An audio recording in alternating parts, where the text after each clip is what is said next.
అంతటా కిర్యత్యారీము వారు వచ్చి యెహోవా మందసమును తీసుకొని పోయి కొండ యందుండే అబీనాదాబు ఇంట చేర్చి దానిని కాపాడుటకై అతని కుమారుడైన ఎలియాజును ప్రతిష్ఠించిరి. దాన్ని కాపాడుకోవటాన్ని అతని కుమారుడైన ఎలియాజును ప్రత్యక్ష గుడారంలో పెట్టొచ్చు కదా. నా సమస్య ఇదే.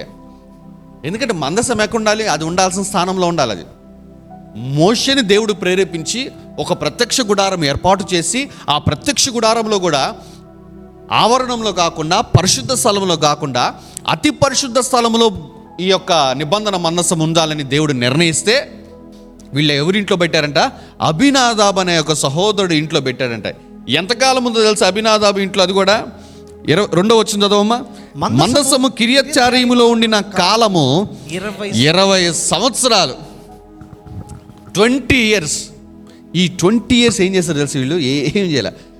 దేవుని బిడ్డలు దేవుని సన్నిధికి ఇవ్వవలసిన గౌరవం ఇవ్వకుండా, అనగా దేవుని సన్నిధికి ప్రతి ఉదయము ప్రతి రాత్రి జరగవలసిన బలులు కానీ, ప్రతి ఏటా జరగవలసిన పాప పరిహారార్థ బలి కానీ, దహన బలులు కానీ ఇవేమీ చేయకుండా, దేవుని మందసం ఎదుట విచారణ చేయకుండా, పండుగలు ఆచరించకుండా, అసలు కంప్లీట్గా ఒక 20 ఏళ్ళు దేవుని సన్నిధిని పక్కన పెట్టేసేసారు. అట్లా పేరుకైతే అబీనాదాబు ఇంట్లో ఉంచి అబీనాదాబు యొక్క కుమారుడు ఎలియాజర్ని ప్రతిష్ఠ చేశాడు. కానీ ఈ ఎలియాజర్ కూడా దాని బాగోగులు చూడాల. ఈ ఎలియాజర్ ఏమనుకున్నంటే దాన్ని కాపాడుతూ ఉండాలిరా బాబు అని ఒక రూమ్లో పెట్టి ఒక తలుపు వేసేసాడు అంతే.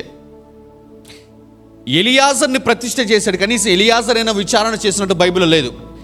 ఎలియాజర్ ఆ 20 సంవత్సరాలు బలులు అర్పించి దేవుణ్ణి గణపరిచాడన్న మాట కూడా బైబిల్లో లేదు.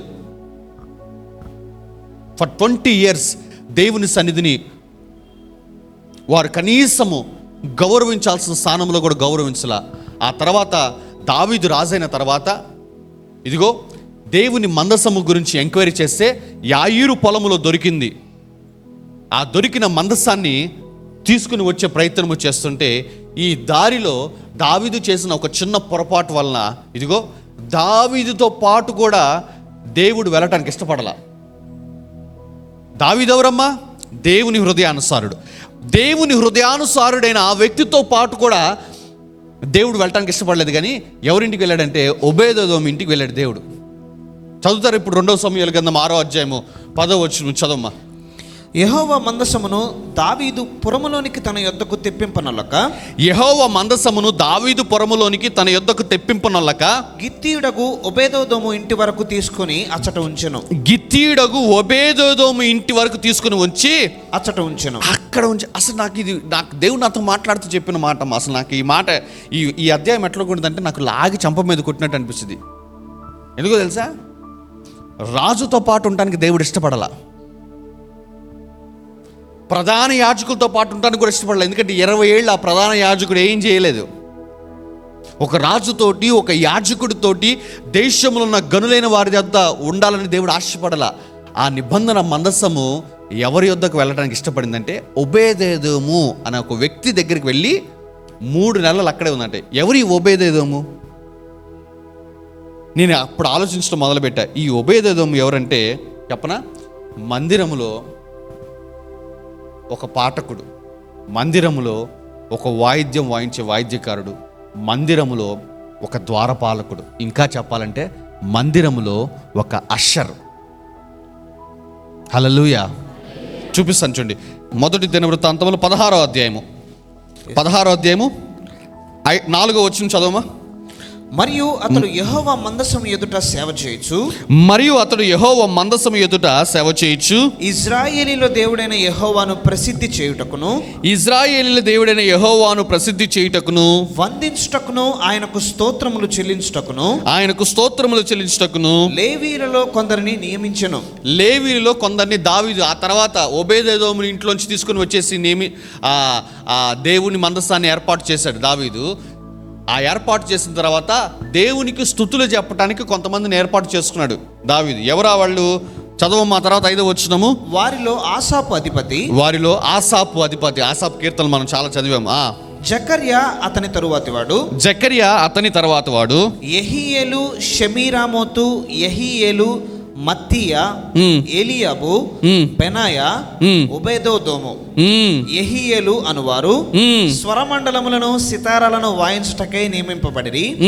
ఆసాపు తాళములను వాయించువాడు. చూసారా, ఆసాపు వారిలో మొదటివాడు. ఆసాపు తాళాలు వాయిస్తూ దేవునికి స్తుతులు చెప్పేవాడు. ఆ బ్యాచ్లో ఒకడు ఎవరు? ఒబేదెదోము.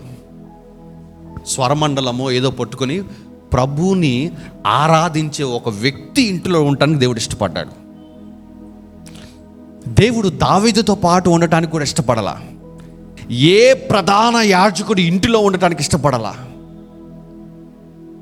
దేవుడు ఒబేదెదోము అన్న ఒక చిన్న అషర్ మందిరంలో, అషర్స్ అందరూ చాలా జాగ్రత్తగా ఉండండి, పరిచర్య చేస్తున్న ప్రతి ఒక్కరితో నేను చెప్తున్నానమ్మా, దేవుడు మీరు నమ్మకముగా పరిచర్య చేస్తుంటే మందిరంలో దేవుడు మీతో ఉండటానికి, మీ ఇంట్లో ఉండటానికి ఇష్టపడతాడమ్మా. Come on now, give God some praise.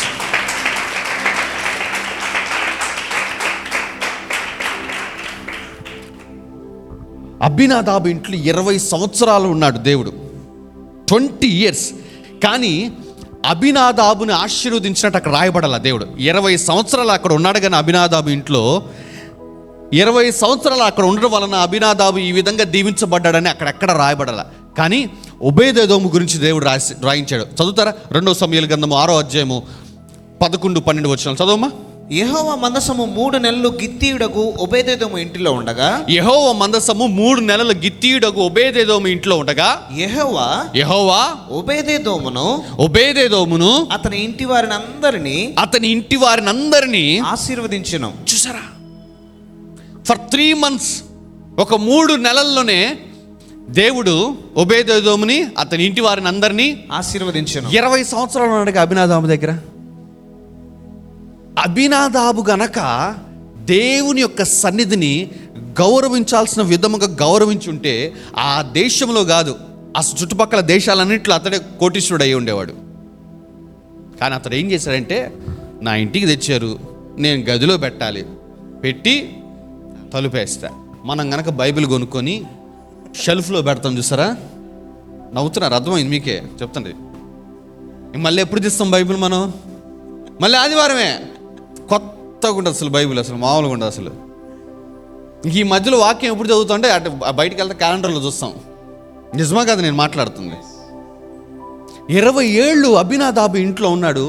Imagine అమ్మా, అబీనాదాబు గనక దేవునికి ఇష్టమైన రీతిలో ఆ 20 ఏండ్లు పరిచర్య చేసుంటే ఒక అవకాశం ఇచ్చాడమ్మా దేవుడు అబీనాదాబుకి. అబీనాదాబు, నేను నీ ఇంట్లోనికి వస్తున్నా అని చెప్పి. అసలు అబీనాదాబు అసలు ఇంకా ఆపర్చునిటీ ఎట్లా వాడుకోవాలి? నా దేవుని సన్నిధి అసలు నాలాంటి వాడి దగ్గరికి వస్తుందా అని చెప్పేసి ఎంత గౌరవం చేయాలి. కానీ అదొక జస్ట్ ఒక వస్తువులాగా అలా పక్కన పెట్టేసేసాడు. 20 ఏళ్ళు ఉన్నప్పటికి కూడా రవ్వంతా కూడా ఆశీర్వాదం ఇవ్వకుండా దేవుడు ఉంచాడు. బట్ అక్కడి నుంచి ఒబేదెదోము ఇంటికి వెళ్ళింది దేవుని మందస్సము. 3 నెలలు. చదువమ్మా మాట. యెహోవా మందసము 3 నెలలు గిత్తీయుడకు ఒబేదెదోము ఇంటిలో ఉండగా, యెహోవా మందసము 3 నెలలు గిత్తీయుడకు ఒబేదెదోము ఇంట్లో ఉండగా, యెహోవా ఒబేదెదోమును అతని ఇంటి వారిని అందరినీ ఆశీర్వదించాడు. అతని ఇంట్లో ఎంత మంది ఉంటే అంతమందిని ఆశీర్వదించి పడేశాడు దేవుడు.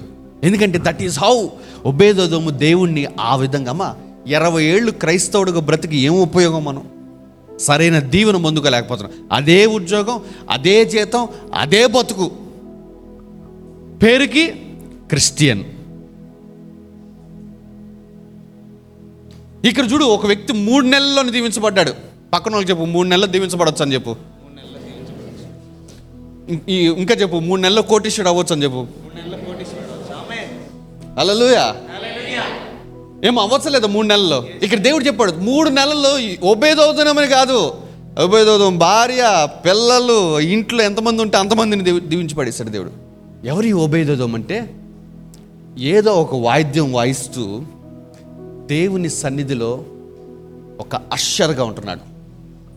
నేను చెప్తున్నానమ్మా, worship team, media team, ushering team అందరికి నేను చెప్తున్నానమ్మా, దేవుని సన్నిధి గనుల దగ్గర ఉండాలని ఆశపడదు. ఇదిగో ఇట్లాంటి వాళ్ళ దగ్గర ఉండాలని ఆశపడుతుంది. అదే చూడండి అమ్మా, మొదటి దినవృత్తాంతముల్లోనే ఇంకో మాట కూడా చూపిస్తాను చూడండి. 15వ అధ్యాయంలో 15వ అధ్యాయము